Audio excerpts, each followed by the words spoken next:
Okay. Good evening, everyone. Welcome to our regular council meeting for Monday, the 28th of October. My name is Erin Carlson. I will be sitting in for Mayor Boot tonight. She is unable to join us today. So, as we call this meeting to order, I will ask if there's any late items. There's none? None. And I will ask for approval of the agenda then from Councillor Van Alphen and Holmes. Anything to add to that? We're good? Okay, all in favor? Motion carried, none opposed. And minutes. We have minutes from the Committee of the Whole on October 15th, the special meeting of October 15th, and the regular meeting of October 15th. Any changes, errors, omissions? And a motion, please. Councillor Barkwell, Councillor Van Alphen, all in favor? Okay, carried. We have two public hearing reports from October 15th. I would like a motion to receive those as well. Councillor Holmes and Councillor Barkwell. All in favor? Carried. Carrying on. There's no delegations tonight.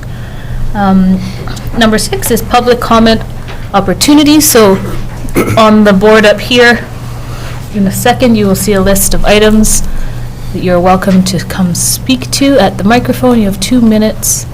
If there's an item that's not on there, you may have an opportunity later in the meeting to speak to it. I'll ask one more time if anyone's interested. All right, we will carry on.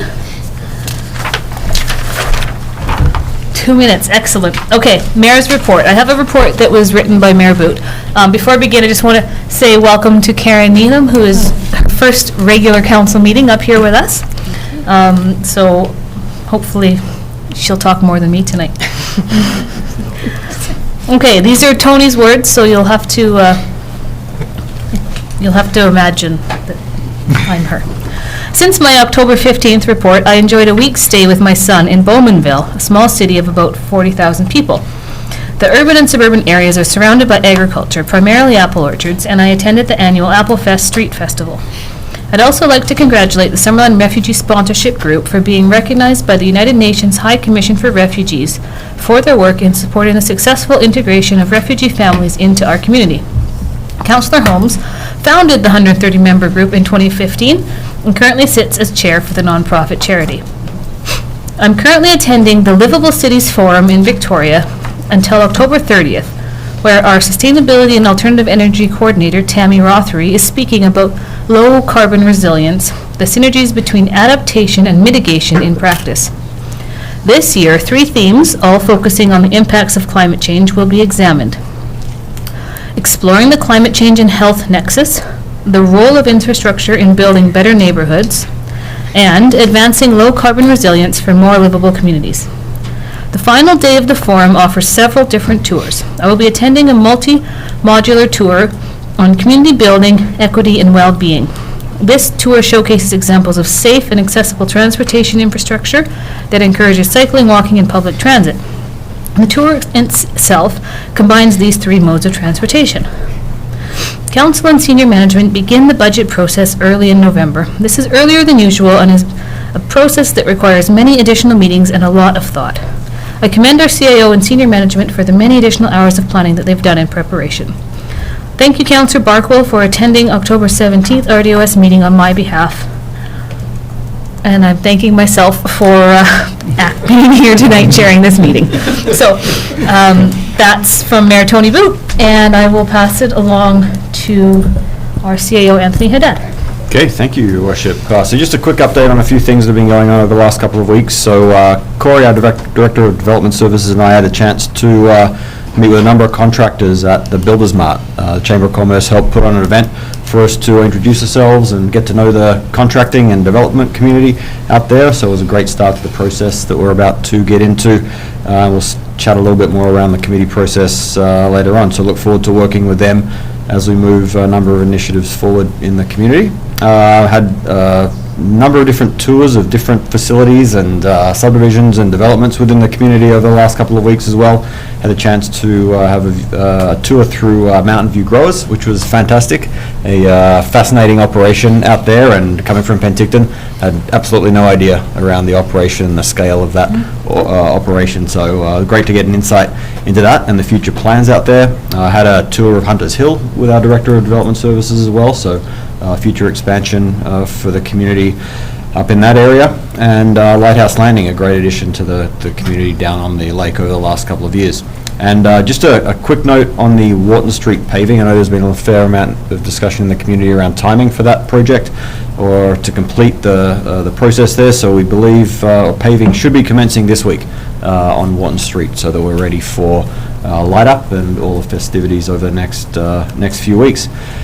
On the recreation front, pleased to announce that the Rotary Club of Summerland have confirmed a financial commitment of just over $19,000 to complete the second half of signage for the Giants Head Mountain Trails project, which is great to see as well. This will supplement the priority signage recently approved by Council at the last meeting for the Giants Head Mountain Trail project.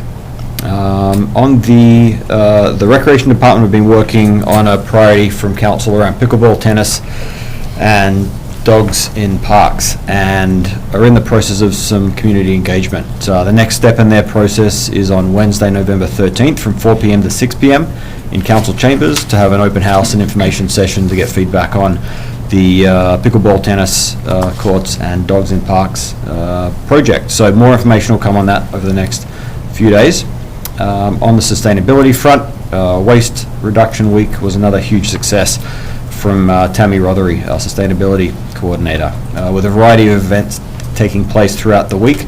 Students from secondary school, Summerland Secondary School leadership group sorted almost 15 kilograms of garbage as part of their school-wide waste audit and shared the results with their fellow students at a film screening later in the week. So the team's been busy, and as you said, Your Worship, we've got a busy period coming up as we get into the budget planning and priorities over the next few weeks. Thank you. Thanks.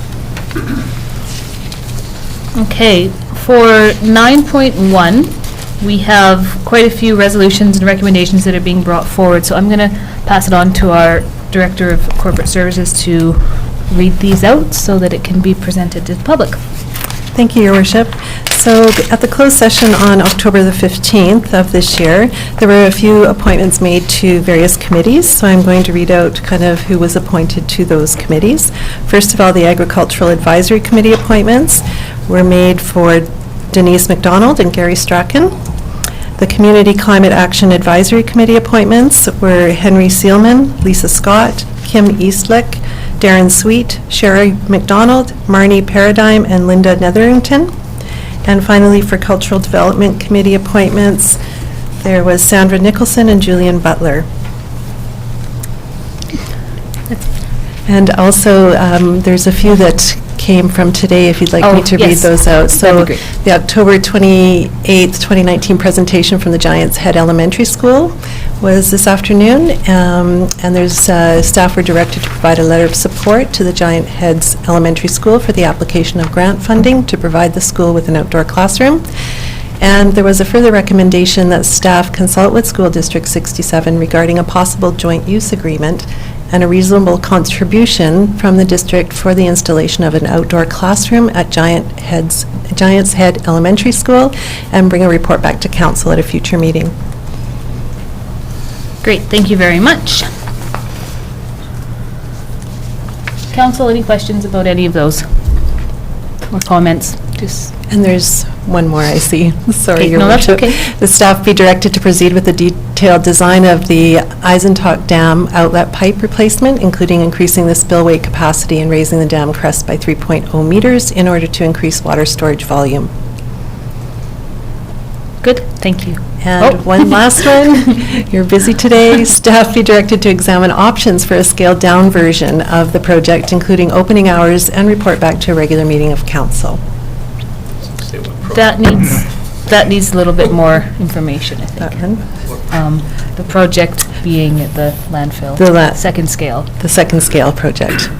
We'll update that, Your Worship. Do those, because those were at Committee of the Whole, do they need to have full resolution at a regular council meeting?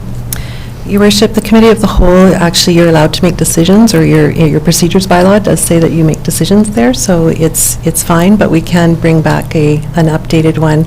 I can actually reread that tonight if you'd like, even right now. I think it might be valuable since Sure. it's not a two-part. Sure. With any preamble, that would be helpful. So if we can put that one up, Corey, thank you.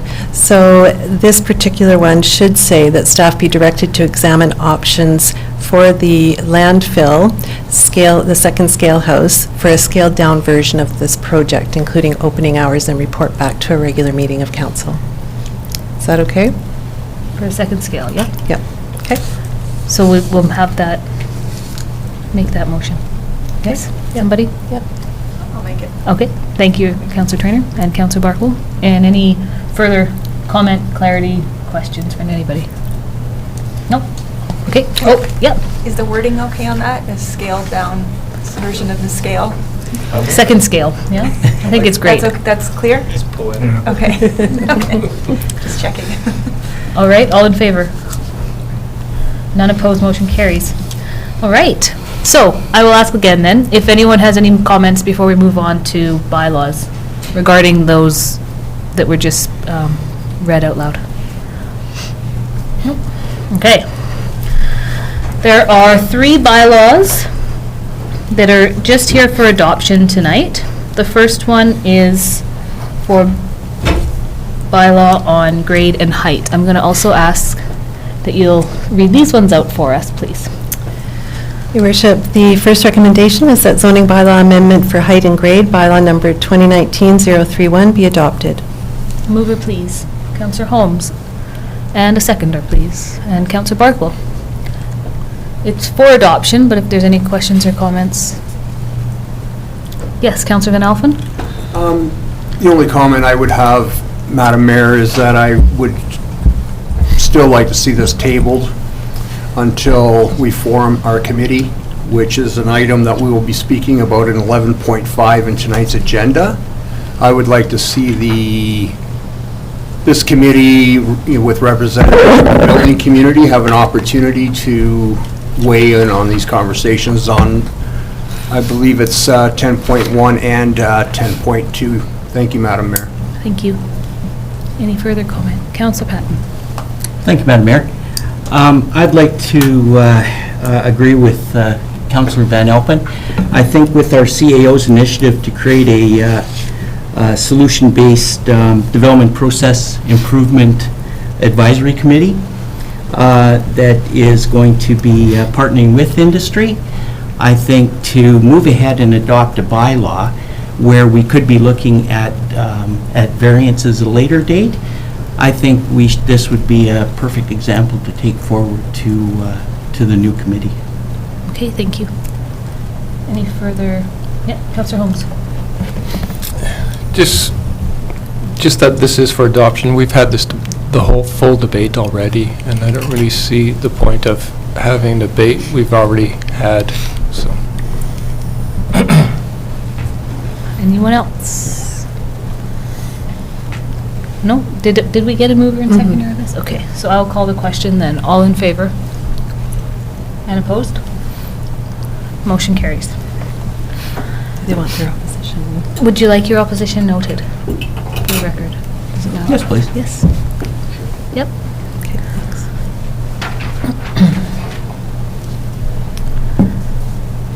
10.2, as the zoning bylaw amendment for farm worker housing, is also up for adoption tonight. Your Worship, this one is a recommendation that zoning bylaw amendment farm worker housing, bylaw number 2019-030, be adopted. And the mover, please. Councillor Barkville. Councillor Holmes. Questions or comments? I'll just add, I don't think this is quite where it should be, and there's going to be questions and likely changes that have to come forward, so I'm not sure if it was quite ready to go, but I know there's people who need a new farm worker bylaw so that they can get their accommodations built, and this hopefully will be a step in that right direction. But I do foresee some bylaw amendments coming forward on this. Councillor Barkle. And just further to that, I just see the impossibility of writing a bylaw that encompasses every possible situation, contingency, possibility. If we do get more than one or two variance applications because of how this is done and in short order, then by all means, we're going to have a look, but we'll have to see how it works first, I hope. Okay. Any further comments or questions? Nope. I will call the question then. All in favor? And opposed? Your Worship, that's defeat 3-3. All right. So what do we do with it? The bylaw is actually just defeated. So the it's- current bylaw that exists will stay as it is? Correct. And this can go back to beginning of the conversation again? That's correct, Your Worship. Okay, thank you very much. Okay, 10.3 permissive tax exemption amendment for the IOOF Faith Rebecca Hall. Also for Worship. adoption. And this is adoption, so the recommendation that 2017 permissive tax exemption amendment, Faith Rebecca Lodge number 32, bylaw number 2019-033 be adopted. And the mover, Councillor Van Alphen and Councillor Patton. Questions, comments? All right, all those in favor? It's unanimous, motion carries. So we're at 10.4, which is zoning bylaw amendment for cannabis license production M1A. I'm going to pass this over to our Director of Development Services, Corey Gain, for an introduction, please. Thank you, Your Worship. We have recently received an application to amend the M1A zone to include cannabis licensed production. This was something that was added to the M1 and 2 zones, you may recall, very quickly last fall to deal with the situation. It was an oversight, perhaps, that it wasn't added to this particular zone. And due to the urgent nature of a resolution to an issue on the properties identified on the map, the applicant has made a text amendment application to move forward. The intent, certainly, over the longer term, as you are aware and we've discussed on previous occasions, is to review our various zoning classifications to simplify the zones so that it hopefully becomes less complicated. However, some preliminary work had been done earlier in the year in anticipation of that, and that's why you have attached to your report there the comparison of the uses permitted in each of the zones. Those highlighted yellow are the ones where there are differences between the light industrial and the business industrial zones.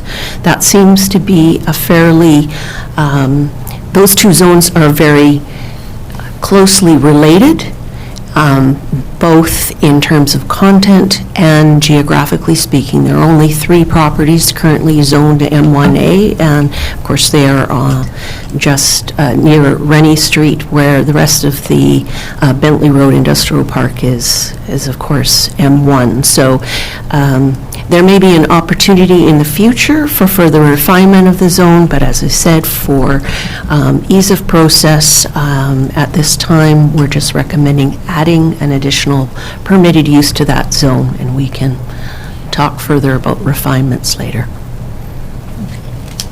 Thank you. Council, do you have any questions for our Director? Councillor Holmes.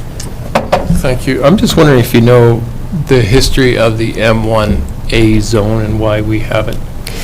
I did a lot of research, both earlier this year when originally a question was asked about a completely different use proposed for that zone, and then it was determined that we would wait until the zoning bylaw was reviewed in full. It appears that The actual intention when land was taken out of the agricultural land reserve to expand the Bentley Road Industrial Park was that it would be M1 industrial as per the uses listed in the industrial park at that time. This will require, this change will require us also to address the restrictive covenant that's registered against the titles of these properties that restricts those uses to those that were in place at that time. We can run that process concurrently with the rezoning, however. So certainly it appears that between the time that the Agricultural Land Commission approved the exclusion from the reserve to expand the industrial park and the time that the zoning had gone through the consultation process and actually was adopted by council, that there were some additional uses added. Whether those are consistent with the intent of the Agricultural Land Commission or not is a question we'll have to broach with them moving forward, and that's why I'm trying to keep it as simple as possible at the moment.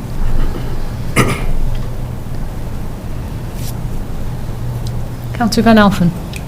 Would it be okay to put the motion on the table, Madam Mayor? Absolutely. Thank you. That zoning bylaw amendment, cannabis production, M1A, bylaw number 2019-034 be read a first and second time, and that the public hearing be held to receive public feedback on zoning bylaw amendment, cannabis production, bylaw number 2019-034. Further, seconder, Councillor Holmes, thank you. Further questions or comments? No? All right, I'll call the question then. All in favor? Unanimous, none opposed. Motion carries. All right, business items, development various permit 11.1, DVP 19-012 at 12914 Prairie Valley Road. I will ask our director to introduce the item and then offer an opportunity for the public to speak on the item, starting with the proponent if they wish. Thank you. So as you may recall, this has been at the table previously, and we were sent back with instructions to work with the owner and applicant to come to a compromise in consideration of the fact that, yes, we were willing to enter into the conversation about what would be appropriate for that segment of road, given the existing situation, and in light of the fact that it'll be some time before we're able to amend our bylaws to reflect perhaps a more suitable standard. So the determination after meeting on site and much discussion was that a proposal to vary the off-site improvement requirements as prescribed by the bylaw down to requiring only grading and rock removal would perhaps be a suitable solution at this time if Council's will is to vary the requirements of the subdivision development servicing bylaw. Thank you. If the proponent would like to speak, it's your opportunity. Otherwise, I think we're good there. Okay. If there's any member of the public that would like to speak to this, now is the opportunity as well. No. Okay. Questions from council to our development services? I just have one up, just to confirm that the proponent is, that you've come to a fair agreement and everyone is good with this decision? Correct. As far as we know? Yes. It's good? Okay. If no one has questions or comments, I'll ask someone to bring this forward, please. Councillor Patton. Thank you, Worship. That development variance permit, DVP 19-012 at 12914 Prairie Valley Road, legally described as amended Lot 4, in brackets C262344F, DL 475, ODYD, Plan 161, except Plans B 6849 and 41020, to vary the off-site improvement requirements prescribed in Section 3.10 of Subdivision Development Servicing Bylaw number 99-004 to require only grading and rock removal be approved. Councillor Van Alphen will second that. Any further comments? Councillor Barkville. I think the proponent managed to be very successful in his negotiations, but I expected a little bit more, but I'm happy with this. I'll go along with the staff's recommendation. Okay, thank you. Councillor Patton. Thank you, Madam Mayor. I think we have to give credit to staff and the proponent for coming up with a solution to a very difficult situation that's been very time-consuming. So I think what has come and what has transpired is a win on both sides. Thank you. I will call the question then. All those in favor? Unanimous and motion carries. All right, 11.2, Community Emergency Preparedness Fund.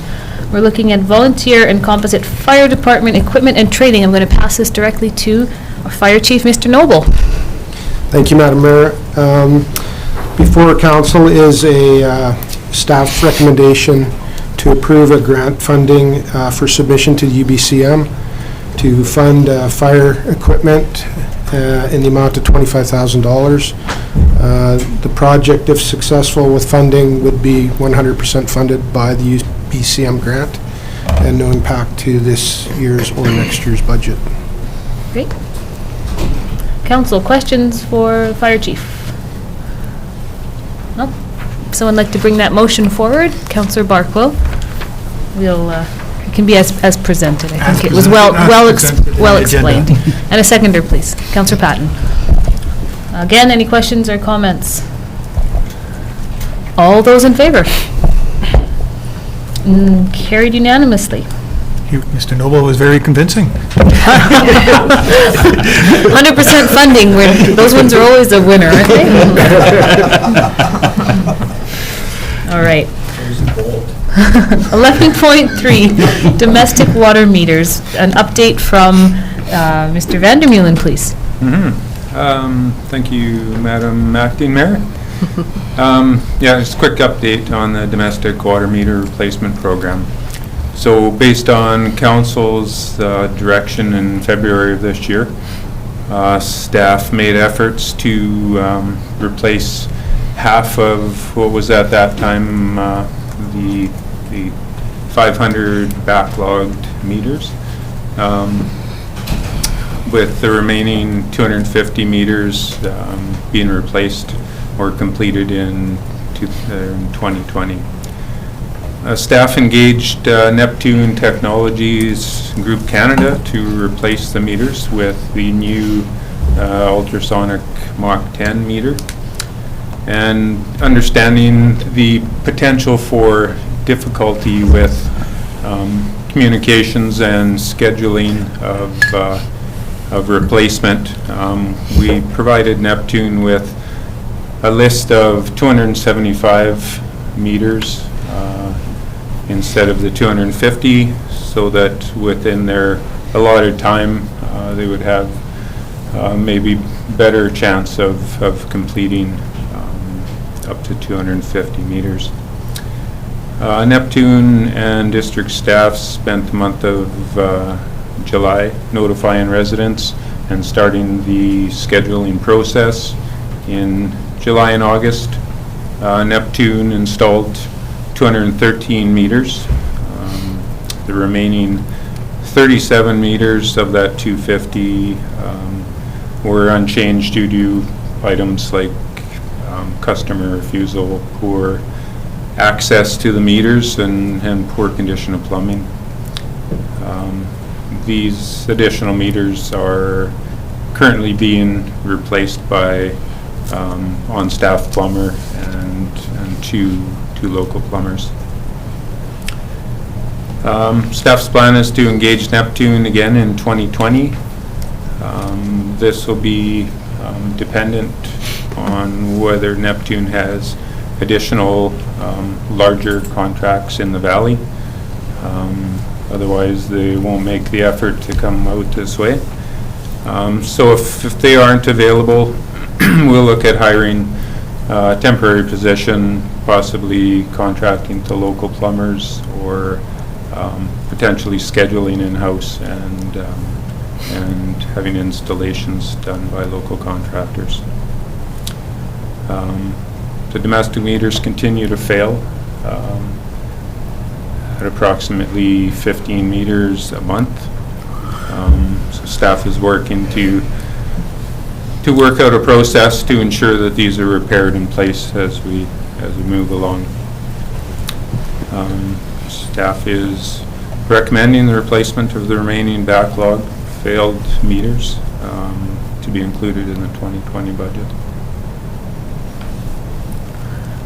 All right, thank you. Does anyone have questions? Yes, Councillor Thank you, Patton. Madam Mayor. In the report, it indicates that we did have some that they refused to have their meters changed out. Right. What's our process when we're refused to change out a meter when it's non-operational? Yeah, so during, as Neptune had a limited amount of time to do this work, they will make secondary attempts to get a hold of these people, and then we'll continue on. Now that they are in our hands, we will proceed with those ones as per bylaw, which will be either letting them know that fines are a possibility, or we may turn their water off until such time as we can replace the meter. Thank you. Anyone else with a question or comment? Councillor Holmes. If 15 meters a month are still failing, do we anticipate all of the old meters to fail at some point in the next coming year or so? And should we be revising this 250 meters for 2020? Yeah, so currently we have more than the 250 meters as there's been those failures since we started the program in late spring. So we currently have a backlog, I'm told, of over 300 meters. So we can look at either increasing that for 2020, or we can proceed with the 250 meters in 2020 and use alternative methods to deal with the ongoing failure of these meters.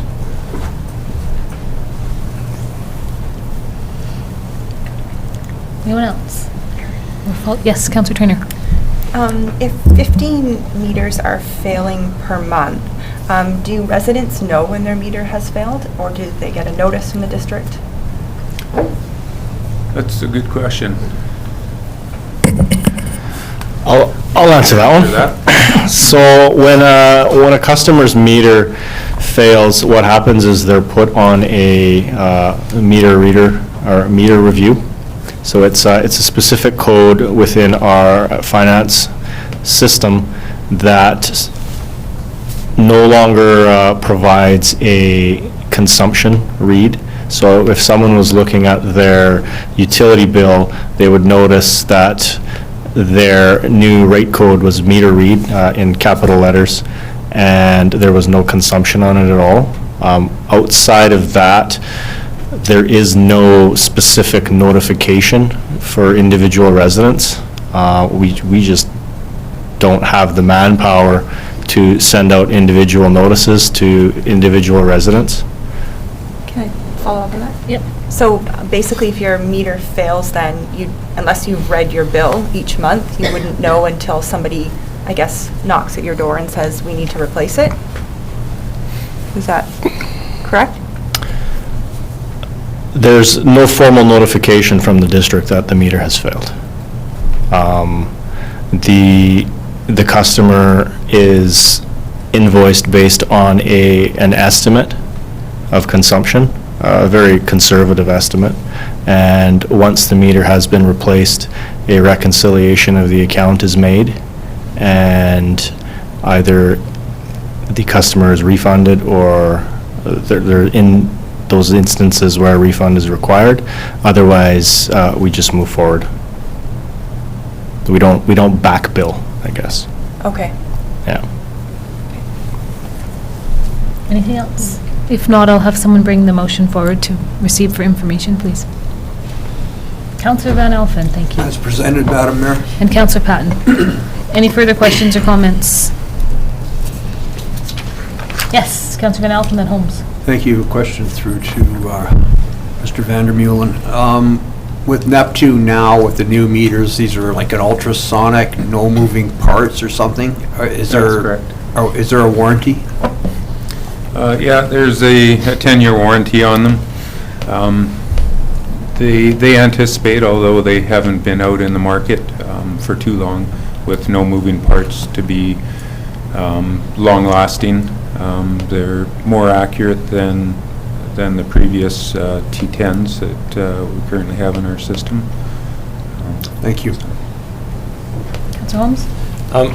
Yeah, just kind of, if anybody wants to see what one of these looks like, you just come over to my place because I've got one. Yeah, just on that, a couple things. First, I thought Neptune had a really excellent customer service when they came and installed these things. The whole process was really straightforward and simple, so appreciate that. And also on the building side, I had no idea until it actually came up in council, and I thought, oh, maybe I better look at see what my bill said, and I saw that my meter wasn't working, and I have to say that I didn't even notice because the price really didn't change that much from what I was paying when it was working, and it hasn't really changed that much now that I do have a meter that's working. So it's I think that the estimation, what's that word, was pretty good. So. Right. And I will call the question then. All those in favor? Carried unanimously. Right. Moving on to 11.4, 2020 budget timeline. Director of Finance, please. This is you. This is your life. This has been my life for the past couple of months. Thank you, Madam Mayor. So in front of council is a timeline for the 2020 to 2024 financial plan. The workshops that are being proposed for council involvement. Council will notice that there are a few more on this list than there were last year. The plan is to, as was noted in the mayor's message, was to move budget timeline up significantly. We're looking at about a 2-month move-up date. So with that being done, a lot more early discussions with council trying to determine where council's priorities still lie, how we can integrate those into the budget moving forward, how we roll out asset management, those types of bigger philosophical conversations that really need to be addressed prior to us moving forward and finalizing the numbers and the budgets themselves. So some of the key dates that the public may want to jot down: the public open house to introduce the utility budgets and proposed utility rate increase. That's being proposed for Tuesday, November 26th at 4 p.m. And on the general operations side, the public open house is being proposed on Wednesday, February 12th at 4 p.m. So those are the two big ones from a public engagement perspective. Thank you. And the public are welcome to attend any of these because they're all open public meetings, correct? Just 2 pages of entertainment. Fun and excitement, absolutely. Hours and hours, and so, it would be, it's important to note. There's 2 very big open house type events, but also the entire process is very open. So, absolutely. Questions? Yes, Councillor Barkwell. Yes. So last year, I don't remember the exact numbers, but I think 2% went into, of the increase that we passed, went to reserves. So in this year's budget, and let's say for argument's sake that was $500,000, or maybe, are you starting off with a budget that puts $500,000 into reserves that's equivalent to the 2% of last year? Yes. So the number from last year, it was about just under 2%, 1.9, I believe, or Yeah. 2.1. It was one of those two. I'd have to refer back. But whatever that number totaled is being carried forward as a starting point from a reserve allocation perspective, yes. Yeah, okay, and I think and that's the second increase I think we had, right? And we did it the year before. There was one the year before as well, yes. Thanks. Anyone else? No? Okay. If someone would like to bring forward this timeline to be approved, please. Councillor Barkpool and Councillor Patton. All those in favor? Motion is unanimously carried. All right, 11.5, Development Process Improvement Advisory Committee, proposed terms of reference. Mr. Haddad, please. Okay, thank you, Your Worship.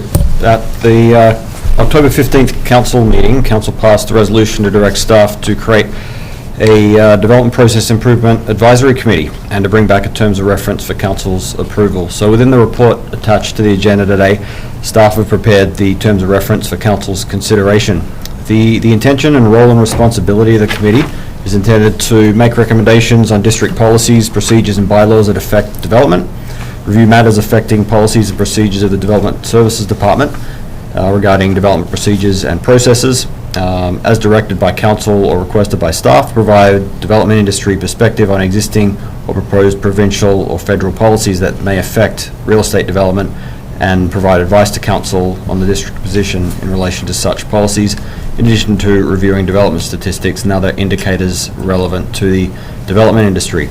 Membership of the committee is intended to be made up of 9 industry representatives, made up from a variety of industry sectors, and listed within the terms of reference representatives that could be included from the Canadian Home Builders Association, Chamber of Commerce, the development industry, real estate industry, design professionals, business community, financial institution representatives, the Urban Development Institute, and members of the community who have an interest or have been through processes with regards to development in the community.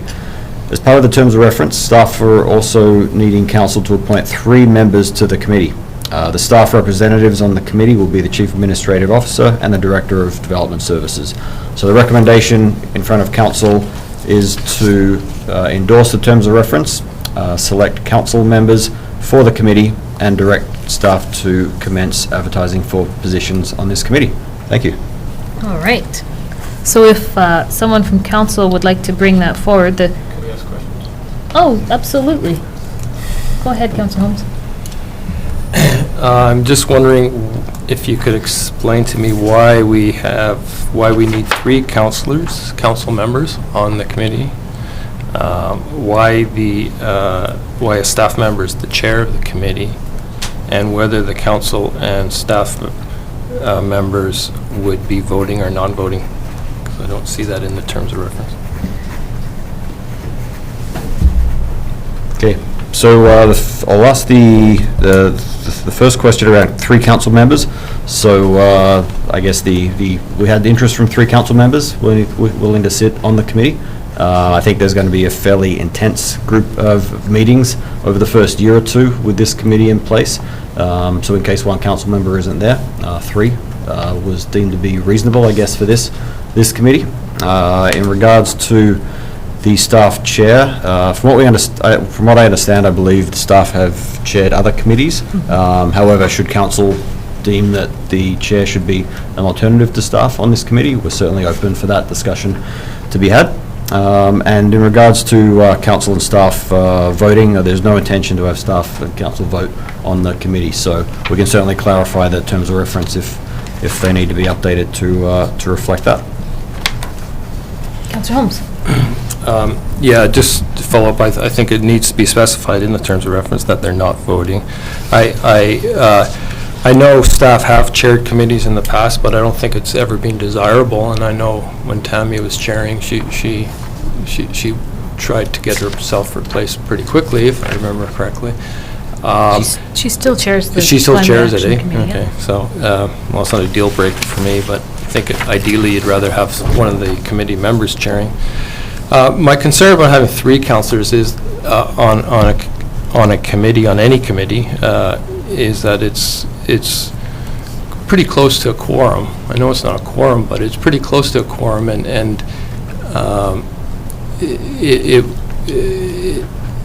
there's a risk that decisions could be made at that committee level by those three councillors and without the rest of council being involved. It's a kind of a bit of a precedent.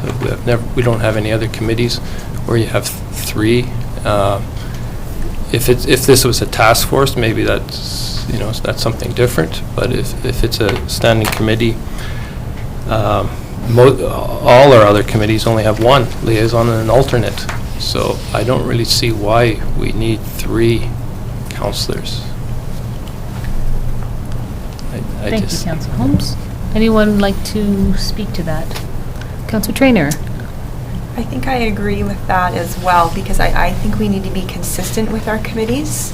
I think if it was a task force, it would be different for sure. I agree with Councillor Holmes, but I think that we should be consistent, even though I think that everybody appointed would be great on it. I don't know. It seems like too many to me. And also, I think perhaps you risk people who are there not having more of a robust discussion if they know that three councillors are there, as opposed to one or two. Councillor Barkwill, you have a... Yes, I didn't really see that as much of a concern, but I'm starting to be swayed by Councillor Traynor and Holmes. But I'm also wondering, the terms of reference are just so broad. They overlap other committees, and potentially they could be talking about new bylaws. Councillor Patton talked about the height bylaw. This committee could get bogged down in so many things, whereas I was hoping that it would be focusing on the development application process. And through the chair to the CEO, how is the agenda for any particular meeting going to be set? And to that, I would add my comment that having a staff member as the chair is probably a good thing. They do a better job than a lot of committees can't find really good chairs that are knowledgeable and reliable. So I don't have a problem with the staff member being the chair.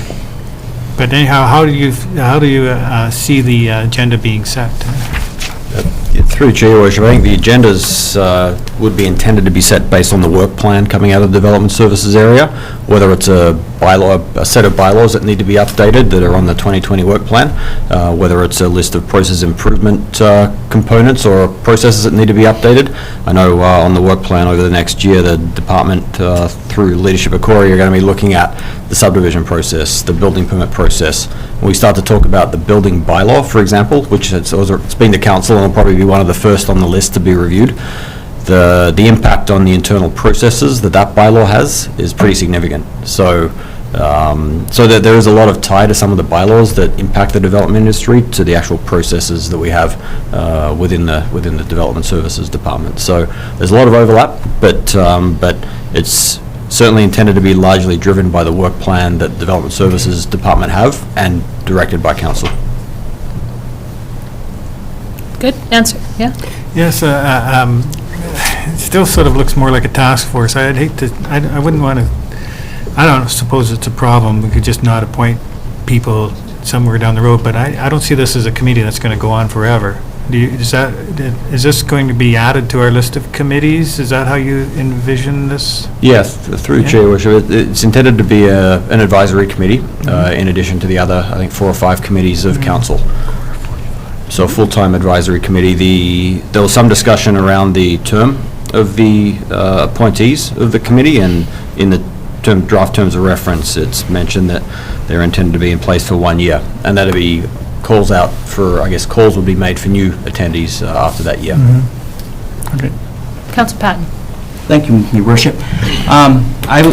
My comment in regards to this is something that Summerland needs. This is something where we have designers, we have builders, we have our registered professionals. Right now, they come and they have to do a variance, they have to stand in front of us to plead their case. This is giving an opportunity to listen to those, along with staff, to listen to what kind of process our building community wants to look at, and how we can build better and partnering with them. As far as the three go, I really don't have any comment in regards to that. But one thing that I think that is good in the terms of reference is it is broad, and it gives us the opportunity to discuss the issues that are within our municipality. If we cut it too short, we tighten it up, we won't be hitting those points. We won't be able to be talking about the retaining walls where it's costing people $60,000, $70,000 now to have retaining walls put in when there's no room to put them in. We won't be talking about issues that are going through, cideries being given the wrong occupancies, costing the builder thousands of dollars to get code analysis done when it's not required. This is all stuff that is very important to the community, and it gives us the opportunity, again, as I say, to partner with the building community and with those designers. Thank you. Councillor Holmes. I agree totally with Councillor Patton. I think we do need something where we can hear from the business, for the building community, and this is a great vehicle, and I think the CAO answered the question last time why the something will always come up, so that's why it's a permanent committee as opposed to a task force. But my concern is that that it's structured in a way that we are hearing from the community, from the building community, and if it's heavily weighted with councillors, we risk, the building committee hearing from the councillors more than councillors hearing from the building community. So that's my main thing. My main concern about having that number of councillors on a committee like this. It's got to be heavily weighted from the community, and I even question the one-term length. That seems really short for me, and I was just wondering, is that consistent with all committees? I think we want to keep that, these sort of things consistent. Most of them are 2? I believe so, yeah. So again, my question is, so why don't we make it 2 as well for this one? Just a comment on the number of participants from the table.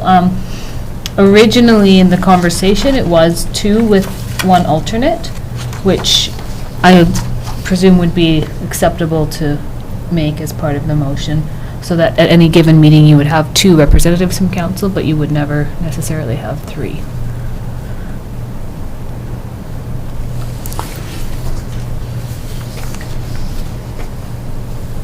It was on the draft agenda as well, but because there were 3 names presented, I think it was seen to be this would be an option, but it doesn't necessarily mean that it's the only way to go. So if someone would like to bring a motion forward,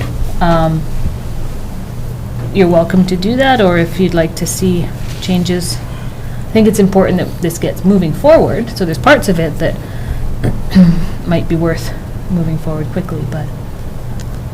Councillor Traynor. I think this is a great committee for all the reasons that you said, and I think that they're going to provide hopefully really good feedback for us. I see it like the rec committee. They have really good discussions on things that we're working on, and then the idea is that if we ask them for advice, then they bring that forward and it comes in the report, and I think it's really helpful. But the only thing is that I do think it should be consistent with the other committees, and definitely 2 years. I think that gives all the people that we ask to put in time on the committee a good amount of time to get used to being on it and to giving their feedback. So I think 2 years is a good amount of time. And then I do think it should be 1 counselor and 1 backup, and then a 3rd one could always attend. I mean, that's happened before at the rec meeting before. Other counselors will attend and they'll just kind of sit on the side and listen to the discussion. But I think it should be consistent. So I would say 1 counselor with a backup and 2-year terms. I have a question. It's probably for you, Karen. So modifications to terms of reference, because we're looking at a draft, but part of the motion would be to adopt a terms of reference. How would we move forward with potentially appointing a counselor or 2 or 3 and then going forward to advertise positions without having a terms of reference completed by tonight. Is that? Your Worship, thank you. You could actually amend the attached draft terms of reference, as you've spoken this evening, and then move forward with committee appointments. The appointment of councillors, that could be discussed here this evening, or it could be something that you just don't pass that motion until another meeting.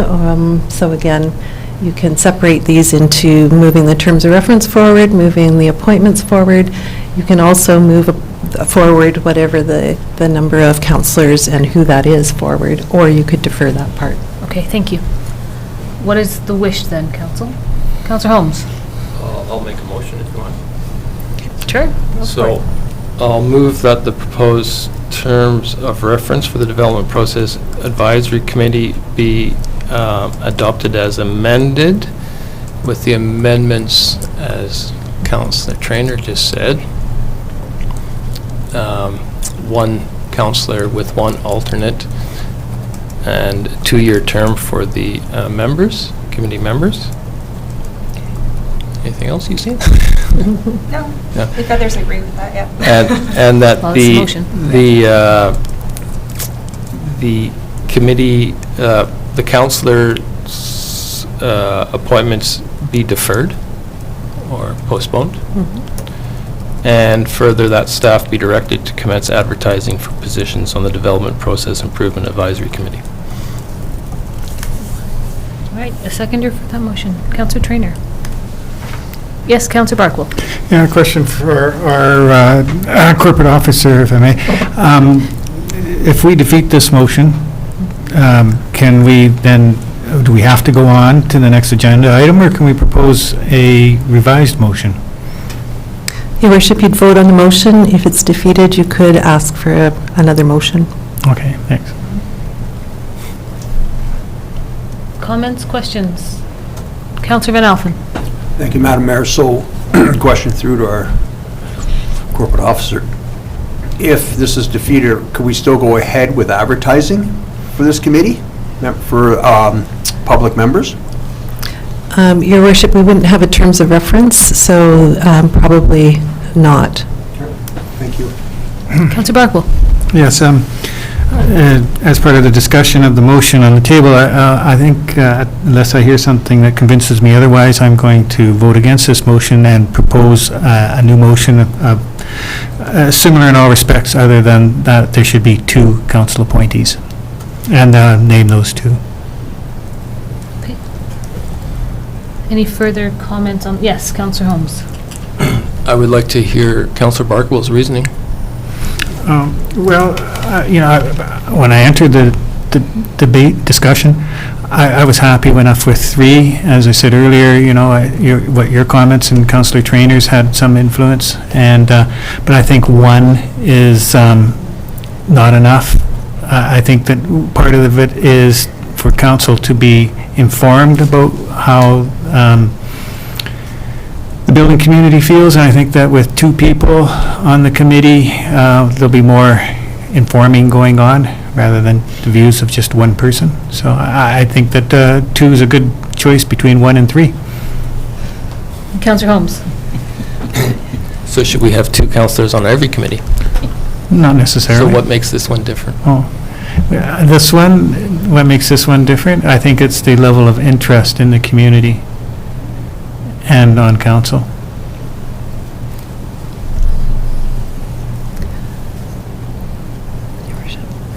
Yeah. Your Worship, if I may, we do have a motion on the floor. We could amend that motion and vote on that, and if that fails, then we go to the other motion.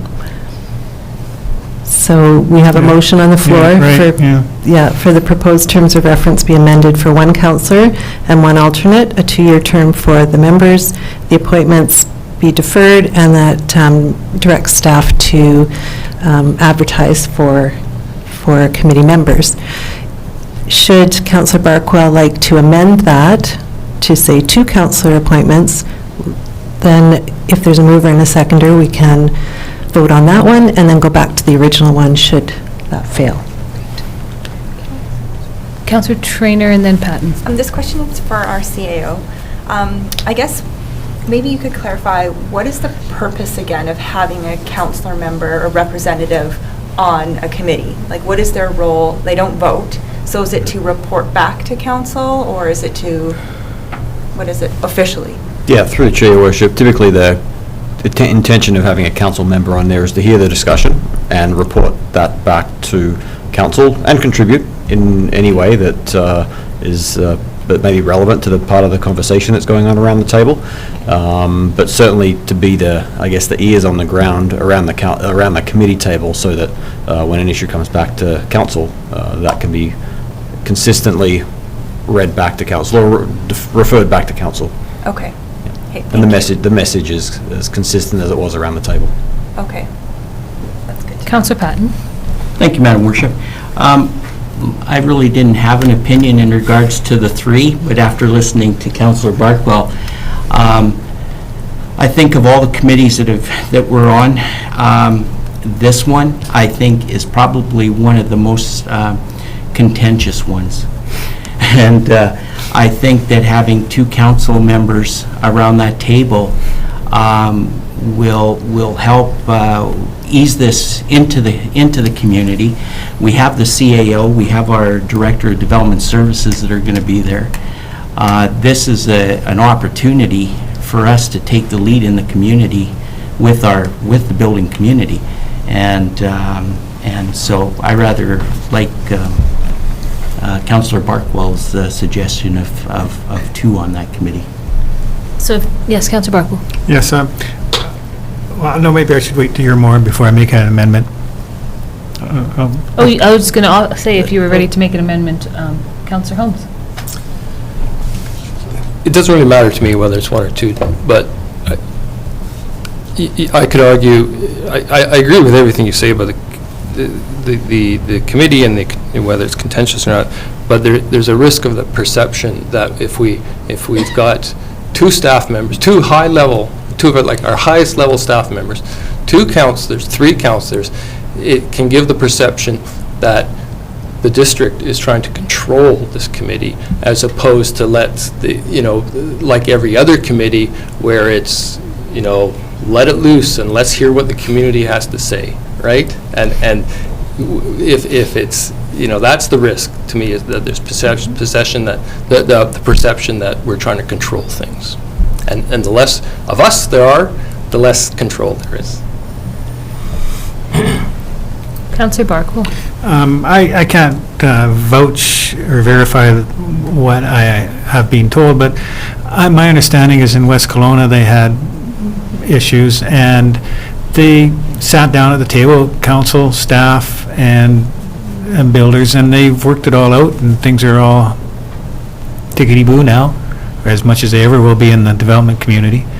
And I think they did it with more than just one councillor at the table. So I think it can work.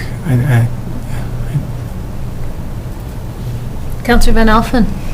Thank you, Madam Mayor. I put my name forward for only one reason only, is because my phone never stops ringing off the wall from disgruntled developers, homeowners that are trying to do something on their property. I've been to several meetings that have been organized by the Builders Mart, where there's been several contractors that have come to these meetings.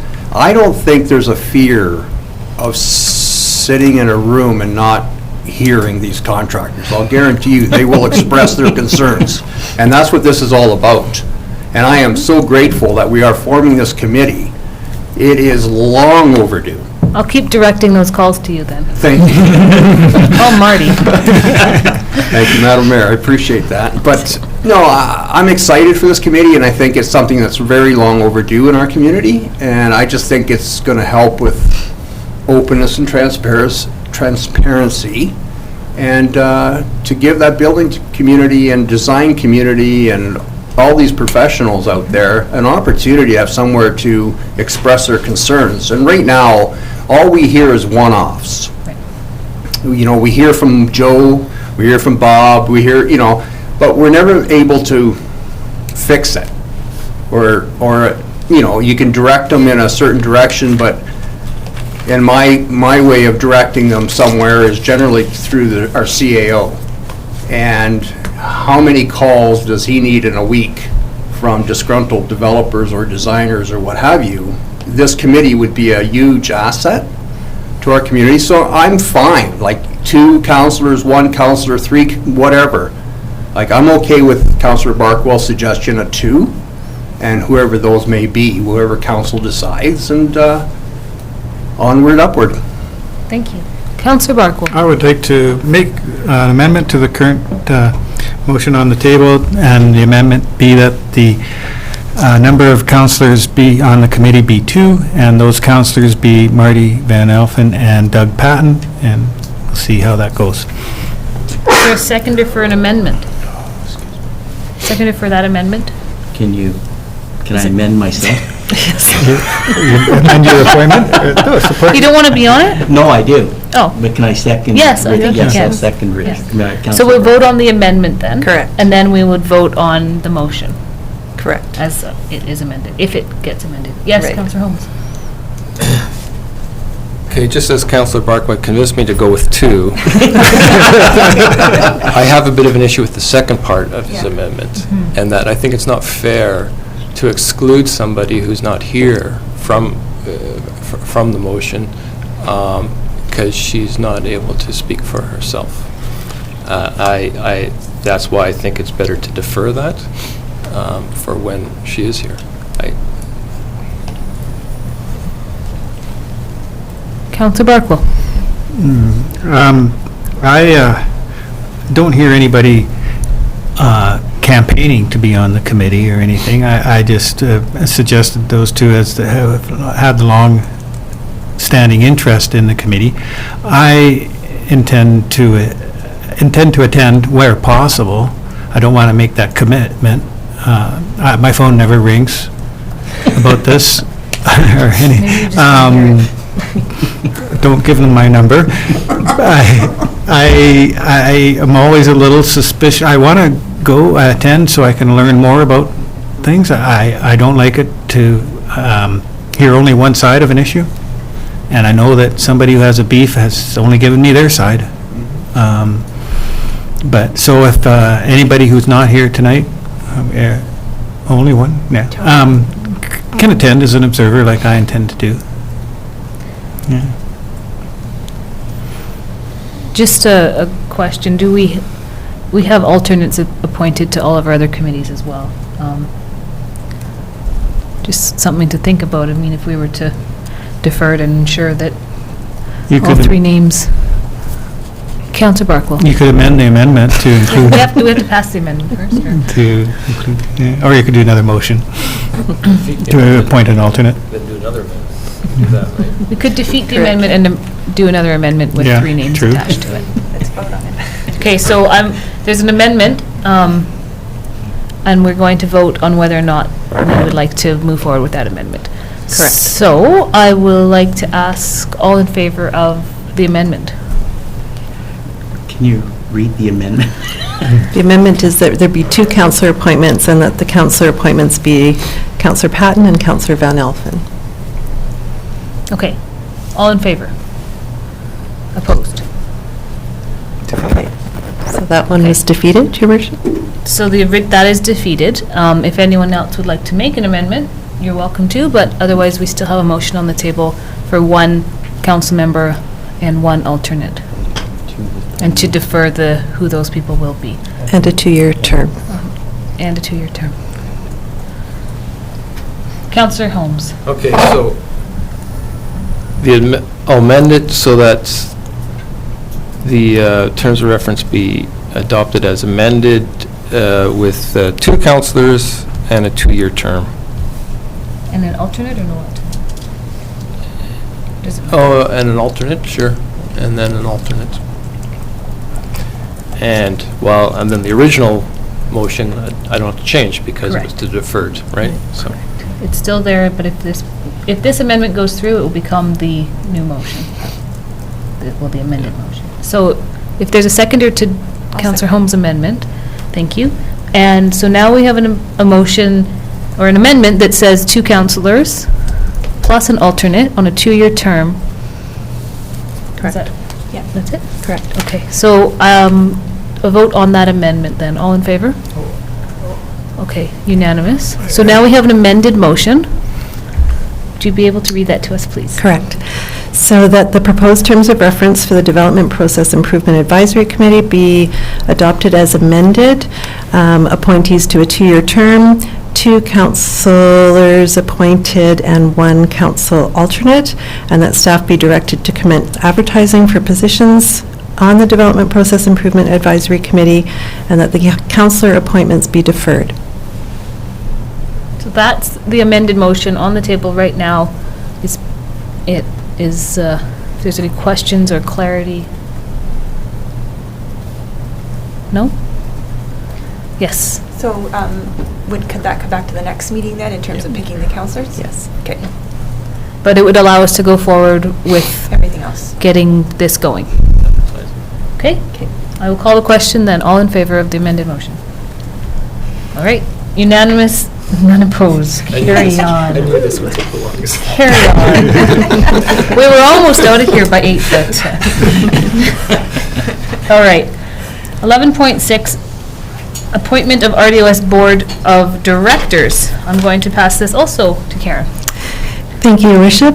So the appointment to the RGOS Board of Directors, recommendation is that Mayor Tony Boot and Councillor Doug Holmes be appointed to the Regional District of Okanagan-Similkameen Board of Directors, and that Councillor Aaron Traynor be appointed as an alternate, and that Councillor Richard Barkwell be appointed as a second alternate, and further that these appointments be reconsidered in October 2020. And a motion. Yes, Councillor Traynor, thank you. Seconder? You guys don't, seconder, please? No? Councillor Holmes, thank you. Any opposition to, okay, all in favor? I have a question. You have a question. Thank you, Your Worship. Last year when we talked about doing the appointments, we talked about that after a year, it would be brought up, which is fantastic. I guess my question being is not myself, but perhaps somebody else on council would have liked to have had the opportunity to put their name forward for the regional district. Is that going to happen in 2020 would be my question? Or are we going to just be a status quo again for 2020? Is it a decision of the mayor? Do you?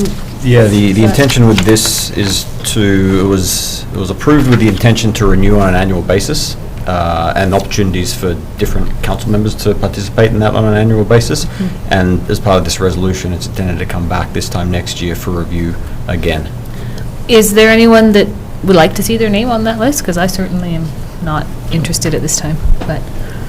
Councillor Van Alphen. I'd love to have my name on the list, Madam Mayor, but I didn't realize that, do I need to put in an application, a resume? So we have to find out I have where no that went. idea, but I'm just curious, and I appreciate Councillor Patton bringing it to the table. I don't have a problem with the appointees, but I thought it was going to be more council involvement involvement in that process, and then to see it on the agenda that it's, basically done deal. More or less. I was just kind of shocked, that's all. Okay. Councillor Barkwell. Yeah, I had a quick look at the community charter, and the way I understand it is that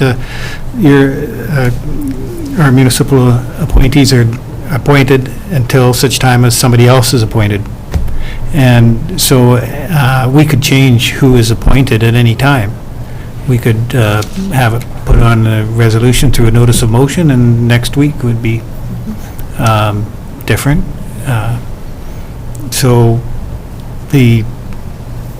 I guess it's just something to keep in mind if we want to make it 8 months from now, 6 months from now, next month, we could, as a council, have a discussion and make that change. Anyone else? Anything else? We have a motion on the table. Councillor Van Alphen. As presented, Madam Mayor. Is it already on, or did it? No. No, it's- okay, thank you. A seconder? Councillor Patton. Any more? Oh, Yeah, didn't I we think do we that did that, already? didn't we? You did. We I'm did? sorry. Oh, that's okay. Trainer and host. Okay, You're right. Good, just, Apologies. you know, sometimes it's Yeah. okay. So everybody's voted, so we'll carry on. All in favor? It doesn't really matter, nobody's here and everybody else is on their phone. That's carried unanimously. We're being filmed. And I guess there's a little bit of staff direction there to make sure this does come back before October of next year. 11.7 is officer appointments. I'm going to pass that also to my right, just for, to read out. Your worship, thank you. So council, this particular report is just to ensure we're up to date with the officer appointments. So the appointment of Jeremy Denegar as corporate officer for the District of Summerland be rescinded, that Karen Needham be appointed as corporate officer for the District of Summerland, and further that Nicole Cressman be appointed as deputy corporate officer for the District of Summerland. Also, that the appointment of David Patey as subdivision approving officer be rescinded, and that Anthony Haddad be appointed as deputy subdivision approving officer for the District of Summerland. Thank you.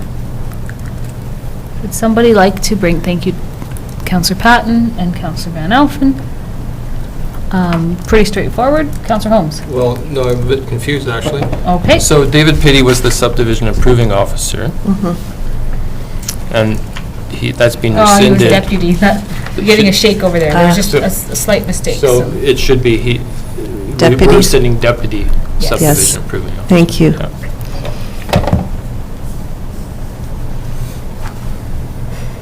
Good catch. Anybody else? All right, I'll call the question, then all those in favor. Carried unanimously.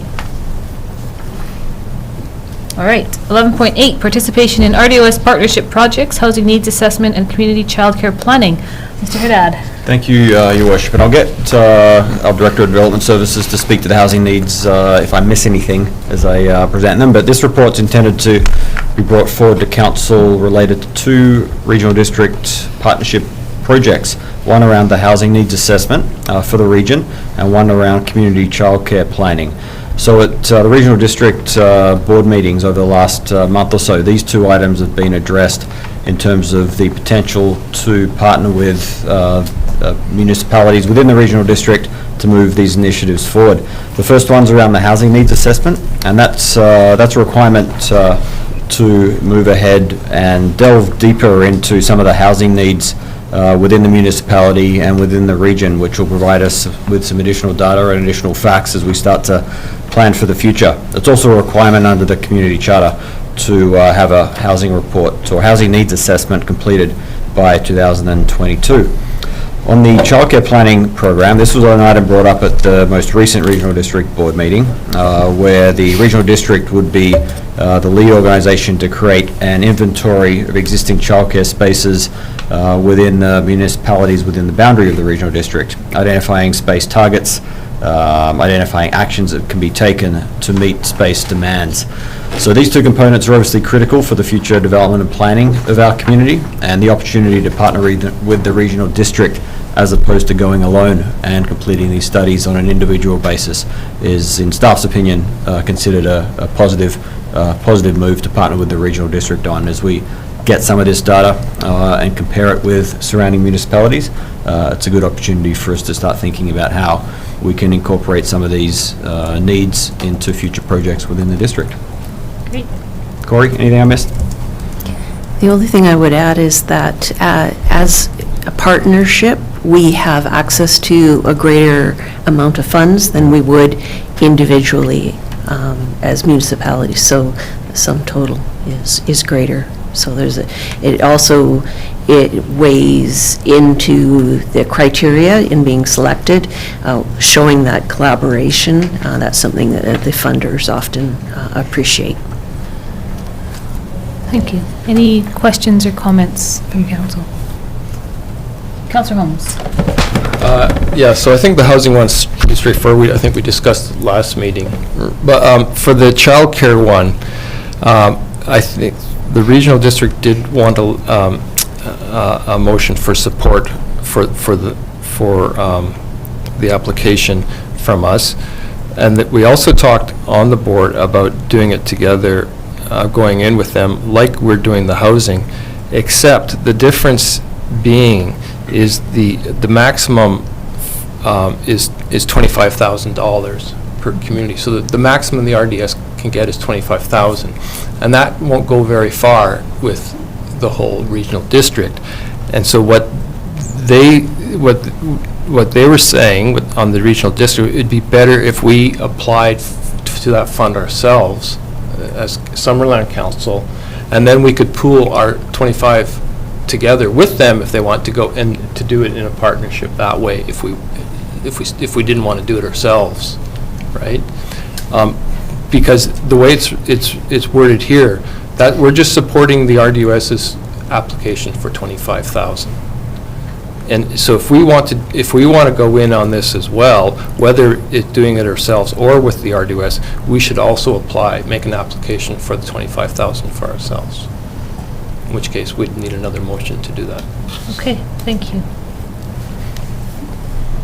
Yeah, so should council wish to add that motion in, then we'd recommend that council add a recommendation that directs staff to move forward with applying for that grant as well. Okay. Anybody else have There's a lot of children and babies out in Falder and Meadow Valley these days, so it's worth including them in our community and our numbers if we can. So, if someone would like to bring a resolution or two forward, Councillor Van Alphen. As amended, Madam Mayor. As presented with an additional component to apply for our own 25? As presented with the additional proponent. Is that good enough? Are we? Yes, Your Worship. Okay. Oh, our new corporate office is a mind reader. That's very good. I better be careful. You have clarity on the 25,000, like the district applying for its own grant? Your Worship, the amendment would be in that the District of Summerland directs staff, the District of Summerland submit an application for the UBCM Community Child Care Planning Fund. Okay, thank you very much. Second, is bid seconded? Councillor Holmes? Any questions, comments? Yes? Just a matter of process. Is it okay that these are all in one motion? They're quite three different things, really. But it's fine? Yeah. It's fine. Thanks. All right, I will call the question then. All those in favor? Motion carries unanimously. 11.9, organizational work plan, third quarter update. Okay, thank you, Worship. So I just want to provide council on behalf of the departments within the District of Summerland, the quarterly update on the status of department work plans for the end of quarter 3. So this is the first time council have seen the work plans in this format, at least over the last year or so. And what it provides council with is an up-to-date status on a number of the priorities under each of council's strategic priorities that were set at the beginning of the council term.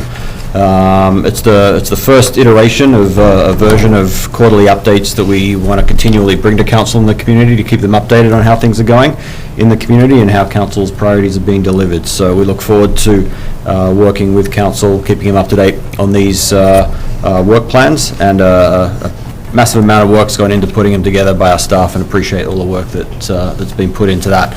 So as I said, the format is intended to provide an update on the range of priorities that council have set at the start of their term and the delivery upon projects and priorities under council's priorities. I should say that the work plans themselves don't show everything that's going on with the entire organisation. We probably need a couple of thousand pages on the remainder of the operations. It's not intended to be too detailed in terms of the operations of the organisation, rather speak to the priorities under council's strategic plan.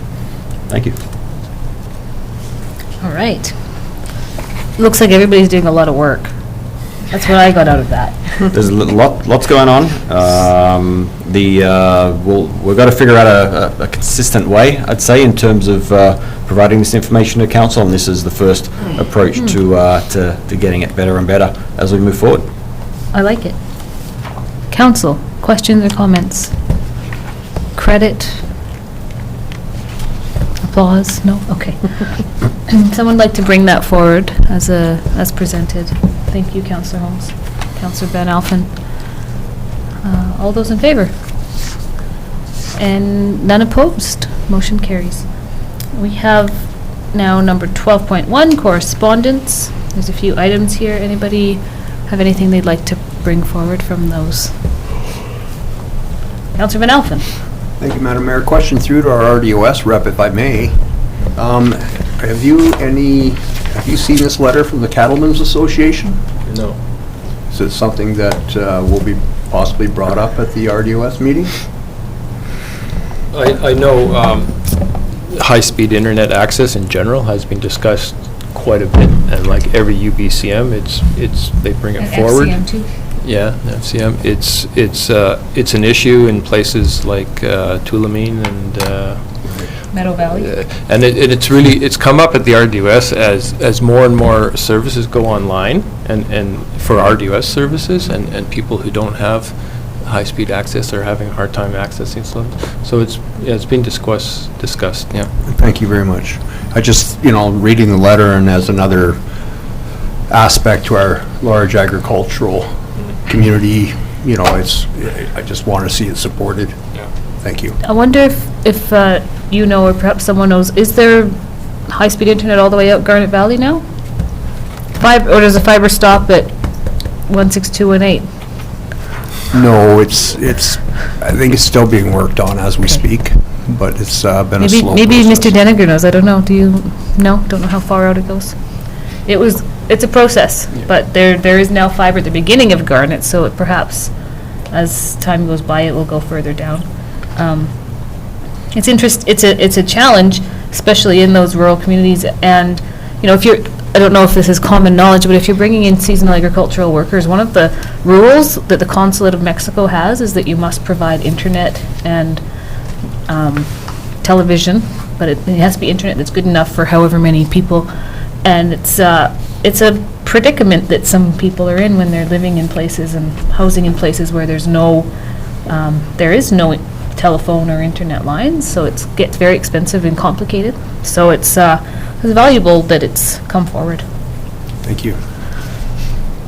Okay, to receive the correspondence for information, please. Councillor Van Alphen, Councillor Patton, all in favor? Carried. 12.2, committee and commission minutes. There's Agriculture Advisory Committee from April 26th, May 17th, and August 23rd. If anyone would like to bring something from that, we'll just bring it forward. Councillor Van Alphen. So moved. And Councillor Holmes. All in favor? Motion carries. All right, council reports. Councillor Barkle. Well, I didn't bring my phone today, so everything, my whole life is on my phone, so I don't know what I've done and what I'm going to be doing. But I did attend the RDOS meeting with Councillor Holmes, and there was a lot of reports from times past, but the internet issue came up. I remember a discussion in certain rural areas saying what a problem it was for them, as Councillor Holmes related to the services being offered. So that's my report, very short. All right, Councillor Patton. Thank you, Madam Mayor. I just wanted to let Mayor and Council know that the KVR will be hitting record ridership this year. Well over 33,000 people rode the train this year. The Halloween train is this Friday and Saturday, and it's sold out. And the Christmas trains are already all sold out, so... We need more trains. We need more trains. But That's yeah, great. so I thought that was fantastic, 33,000. I think it was 27,000 last year, which was a good year, but this is great. The other thing that I would like to just bring up is it is going to be the 25th anniversary of the KVR next year, and they would like to, they're in discussions with the Arts Council to maybe have banners for 2020 regarding that, and it will be coming to council because it's comes to council for the approval of the banner project, or the banners for the banner project. And yeah, that's All right. all I have. Thank you. Thank you. Councillor Trainer, we missed both of you the other last meeting, by the way. Nice to see you back. It was kind of lonely over there. Nobody looked this way to see if I was waving my hand. Since Councillor Barkwell forgot his phone, I'll remind him that his birthday is on October 30th. Oh, happy birthday. Him and I Oh, share yeah. a birthday. Yeah. Oh, happy birthday. Oh, my goodness. birthday. We should I have had to to born the remind same him. day. Yes, not the same year.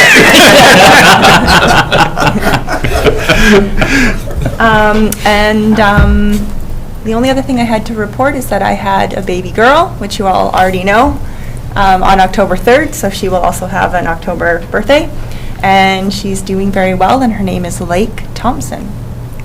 So, working on increasing the population in Summerland, one at a time. Congratulations, very Thanks. exciting. I'll just add one piece. Our community librarian, Sue Klein, retired on Thursday. She worked, my understanding is she worked for the library for 30 years. In 2005 or 6 or one of those, my mom retired from that job as community librarian, and Sue took that over, and she was in that position for quite a few years. And so now Caroline, who has been also at the library for many years, is now in that position as the community librarian. So there's always familiar faces and change, but that would be congratulations to Sue. And I think that's all I have to say tonight. Councillor Holmes.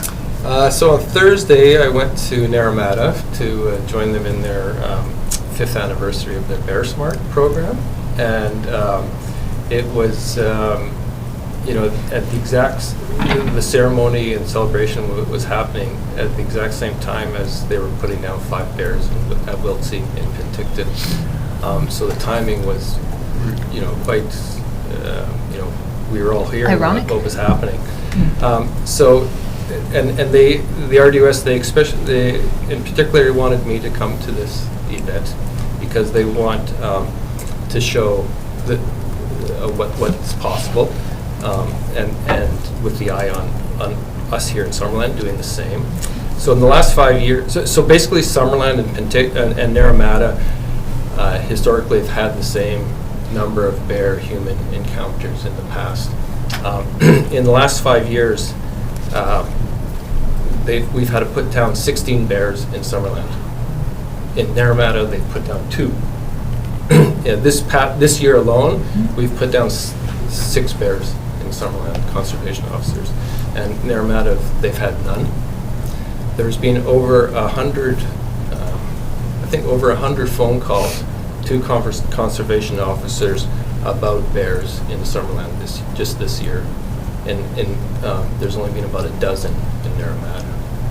So that Bear Smart program, it is effective.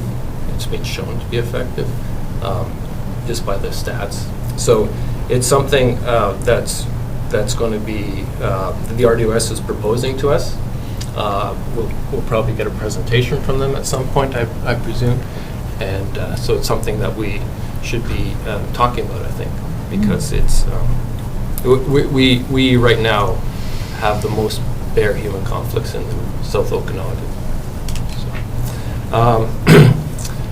And on that note, last week I was, as the CEO was mentioning, I went to the high school for the waste reduction presentations, and Tammy Rothery was amazing in her role involving working with the students on their they did their garbage audit, and so they went through all the garbage cans in the school and dumped it all out and did the audit, and they found that only 17% of what was in those cans was actual garbage. The rest was recyclables or compostables, and I think Tammy's now going to work with them to get composting happening at the high school, which would be pretty cool. And that was discussed today. It was the first youth council meeting of the new school year, and that came up in conversation about the capability of composting at the school. The youth council, you may recall them they presented last May to us. and they were talking about ways we could better communicate with youth in the community and have that two-way communication going. And they pointed out to me that we still don't have an Instagram account. So that's something I'll speak to the CAO tomorrow. So they, at the meeting today, they really wanted to know, besides just them telling what is important to us, telling us what's important to them, they want us to know how they can be of use to us. And so what sort of things do we want to know from them, from the youth in the community? And so maybe at some point we could have that kind of discussion, because I said I would bring it to council and come back to them, because they really want to know what we, how they can help us. Finally, did anybody go to the Haunted Dollhouse? No? No. Okay, so this was the Dry Grad fundraiser. 950 people passed through the doors on the weekend. They raised $6,500 before costs. That's for Dry Grad. So I just put a thanks out to Heather Piscata, who organized the whole thing. It was a huge effort, and it was a lot of fun. So another reason to have an Instagram account so you can follow the skeletons down at Trout Creek. Yeah. They're pretty funny. All right, Councillor Van Alphen. Thank you, Madam Mayor. I don't even remember the date, but I did attend a meeting at the Summerland Builders Mart with some of the local builders here in the past week, I believe it was. And last Sunday, I got coerced by my middle son and my 2-year-old grandson to go out to 3 Mile Beach and plant 50-something trees with a whole bunch of other people. And it was a really fun experience with my 2-year-old grandson. So that was a great day, and we planted 50 trees and shrubberies, native species, and so that was fun. And last but not least, congratulations to Councillor Traynor. Thanks. Thank you for increasing the population. Thank you, Madam Mayor. All right. With that, we are going to ask the media, the public, and for adjournment, please. Councillor Patton, Councillor Barkwell, all in favor. Thank you.